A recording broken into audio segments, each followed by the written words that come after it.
अस्सलामुअलैकुम दोस्तों। आज आपको एक ऐसे मुल्क के बारे में इंफॉर्मेशन देने जा रहा हूँ जिसका पासपोर्ट जो है वो टॉप 20 मुमालिक की रैंकिंग में आता है। उसकी मईशत भी बहुत मजबूत है और वहाँ का वीज़ा मिलना बहुत आसान है। आप जो है इस वीडियो को पूरा देखें, आपको मैं तरीक़ाकार भी समझाऊँगा और साथ ही आपको वीज़ा फ़ीस भी बताऊँगा। ऐसे समझ लें कि वीज़ा फ्री है और साथ ही साथ आपको कोई इनविटेशन लेटर नहीं चाहिए उस मुल्क में जाने के लिए। मैंने पहले जिक्र कर दिया है इस बात का कि टॉप 20 ममालिक के अंदर है उसकी रैंकिंग, मईशत की भी और पासपोर्ट की भी। और साथ ही अगर वहाँ जाकर आप जॉब वगैरह करते हैं तो आपको वहाँ का पासपोर्ट भी मिल सकता है। साथ ही साथ आपकी कोई ज़्यादा इन्वेस्टमेंट दरकार नहीं है वहाँ पर जाने के लिए भी। गल्फ़ में तो जाने के लिए अब आपको 5-6 लाख जो है वो लगाना पड़ते हैं। साथ ही साथ दुबई के मसाइल इतने बन चुके हैं कि लोग बहुत परेशान हैं और काफ़ी लोग सवाल भी कर रहे हैं और साथ सर्च भी करते हैं आप लोग कि कोई ऐसा मुल्क मिल जाए जहाँ पर यूरोप से मिलता जुलता मुल्क हो, जहाँ पर कोई फ्यूचर ब्राइट हो, फैमिली को भी बंदा सेटल कर सके। तो आज आपको ऐसे मुल्क के बारे में बताने जा रहा हूँ और साथ ही साथ आपको मैं पूरा गाइड भी करूँगा कि आपने कैसे अप्लाई करना है। आपका वीज़ा जो है वो आपको एम्बेसी के कोई झंझट नहीं दरकार और साथ ही आपको किसी एजेंट की हेल्प की ज़रूरत भी नहीं है। घर बैठे आप वीज़ा हासिल कर सकते हैं। सिर्फ आपने इस वीडियो को मुकम्मल देख लेना, आपको सारा तरीक़ाकार भी समझ आ जाएगा और उस मुल्क के एडवांटेज भी मैं आपके साथ शेयर ज़रूर करूँगा। तो शुरू करते हैं आज की वीडियो को। दोस्तों, मैं आपके साथ उस मुल्क का नाम शेयर कर देता हूं क्योंकि आपकी मर्ज़ी है। अगर आप जो है पूरी वीडियो देख लेंगे, तरीक़ाकार आपकी समझ में आ जाएगा और आप अप्लाई कर सकेंगे। उस मुल्क का नाम है हांगकांग। दोस्तों, हांगकांग के नाम से तो काफ़ी लोग वाकिफ़ हैं। हांगकांग के कानून पाकिस्तानियों के लिए बहुत नरम है और सबसे बड़ा एडवांटेज जो है वहाँ पर 70 लाख तकरीबन आबादी है, यानी 7 मिलियन लोग वहाँ पर रिहायशी लोग जो हैं उनकी आबादी की मैं बात कर रहा हूँ। और वहाँ का वीज़ा जो है वो आपने कैसे अप्लाई करना है, क्या क्या आपको डॉक्यूमेंट्स दरकार हैं, ये मैं आपको बता देता हूँ। अगर आपके पास पासपोर्ट है जिसकी एक्सपायरी को 6 महीने हैं तो आप वीज़ा अप्लाई कर सकते हैं। और साथ आपको डॉक्यूमेंट जो और चाहिए वो ID कार्ड और इसके अलावा बैंक स्टेटमेंट, FRC जो है वो चाहिए। अगर आपकी शादी हुई है तो आपको मैरिज सर्टिफिकेट भी चाहिए।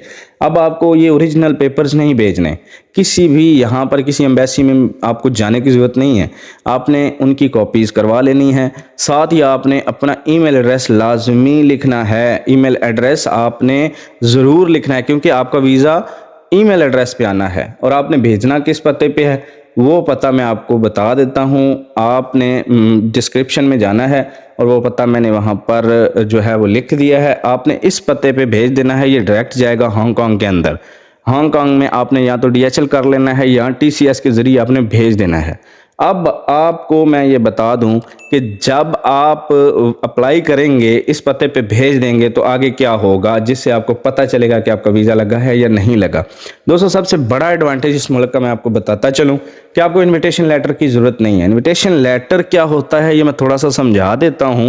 इनविटेशन लेटर से मुराद है कि वहाँ पर आपकी कोई गारंटी उठाए कि ये बंदा जो है वो शरीफ आदमी है, इस पर कोई क्रिमिनल रिकॉर्ड नहीं है, मैं इसकी गारंटी उठाता हूँ।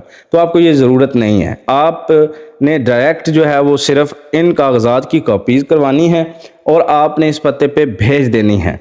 और साथ ही साथ जब आपका अप्रूवल आ जाएगा आपको ईमेल कर देंगे वो लोग कि आपका वीज़ा लग गया है या नहीं लगा।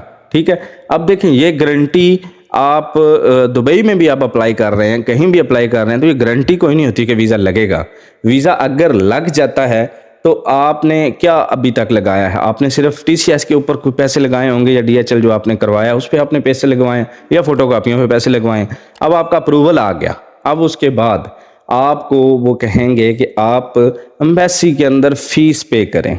आपने डरना नहीं है, फ़ीस कोई ज़्यादा नहीं है। पाकिस्तानी रुपीज़ में 9,000 से 10,000 रुपये फ़ीस है और अगर इंडियन रुपीज़ की बात की जाए तो 3,3500 रुपया फ़ीस बनती है। अब इतनी फ़ीस के अंदर आपका विज़िट वीज़ा अगर लग जाता है हांगकांग का, और जो कि अगर देखा गया है 3 से 6 माह का वीज़ा हांगकांग का विज़िट वीज़ा मिलता है। अब आप वहाँ पर चले गए, आपने वहाँ जाकर किसी भी कंपनी के अंदर अप्लाई किया, 3 से 6 महीने बहुत ज़्यादा होते हैं, वहाँ पर जॉब ज़रूर मिलती है अगर आपके पास कोई थोड़ी क्वालिफ़िकेशन है, आप ये जानते हैं, थोड़ी बहुत सूझबूझ रखते हैं, कुछ स्किल है आपके पास। अब जब आपका वहाँ पर कोई आपको जॉब मिल जाती है तो उसके बाद आपने क्या करना है, आपने ये करना है कि वो आपको जॉब लेटर तब देंगे, आपको वो कहेंगे कि आप एक दफ़ा पाकिस्तान जाएं, आपने वहाँ से एग्ज़िट करना है, पाकिस्तान आना है। उसके बाद आपका ऑफ़र लेटर आएगा, आपके जो बॉस हैं जो आपको हायर कर रहे हैं वो आपका ऑफ़र लेटर भेजेंगे और उस ऑफ़र लेटर के ऊपर आप दोबारा एम्बेसी के अंदर जो है वो उनको कहेंगे कि हम वर्क परमिट लेना चाहते हैं, हम इस वीज़े को कन्वर्ट करना चाहते हैं। तो दोस्तों ये छोटा सा प्रोसेस है।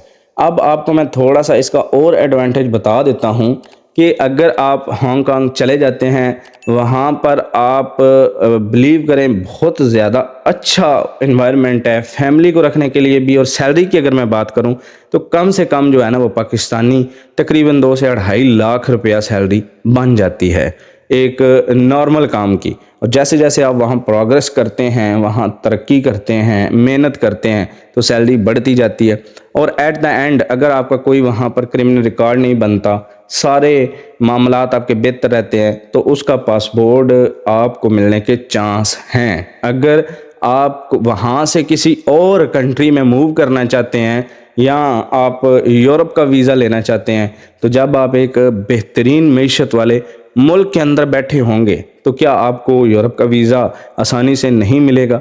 आपने अपने अप्लाई करने से लेकर वहाँ पहुँचने तक के एक्सपेंस अगर आप देखें तो मेरे ख़्याल से सऊदीया, दुबई, मस्कत और बहरीन वगैरह जाने के एक्सपेंस से भी कम बनते हैं और एक अच्छा और प्रॉपर मुल्क आपको मिल जाता है।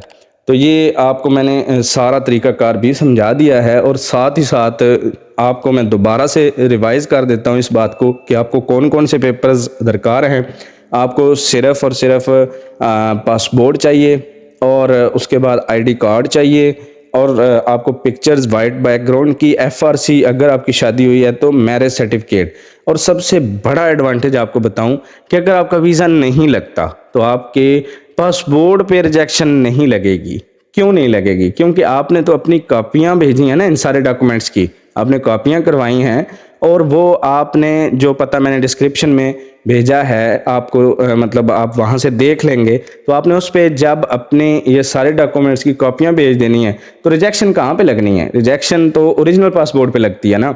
तो वो आपको ईमेल जो आएगी उसमें ही आपका वो कह देंगे कि आपका वीज़ा अप्रूव हुआ है या नहीं हुआ। अब इसके अंदर सबसे बड़ी जो समझने वाली बात है ना वो ये है कि आपने ईमेल एड्रेस वो देना है जिसका कोड भी आपको याद हो, जो रेगुलर आपके पास चल रहा हो। अगर आप ऐसा ईमेल दे देंगे जो आपके पास चल ही नहीं रहा, वो वीज़ा आए ना आए तो आपके लिए तो वो वीज़ा ना लगा है ना ही आपका रिजेक्ट हुआ है, क्योंकि उनका मैसेज तो लाजमी आएगा कि आपने अप्लाई किया है तो आपको वो ज़रूर आंसर करेंगे कि आपको वीज़ा हमने दे दिया है या नहीं दिया। और साथ ही अगर आप वहाँ सेटल हो जाते हैं, अपनी फैमिली को भी सेटल करें और एक अच्छा मुल्क है और एक अच्छी अपॉर्चुनिटी है, 9,000 10,000 रुपये के अंदर अगर आपको वहाँ का विज़िट वीज़ा मिल जाए तो मेरे ख़्याल से ये बहुत बड़ी अचीवमेंट है। तो मैं उम्मीद करता हूँ कि आपको सारी बात क्लियर होगी।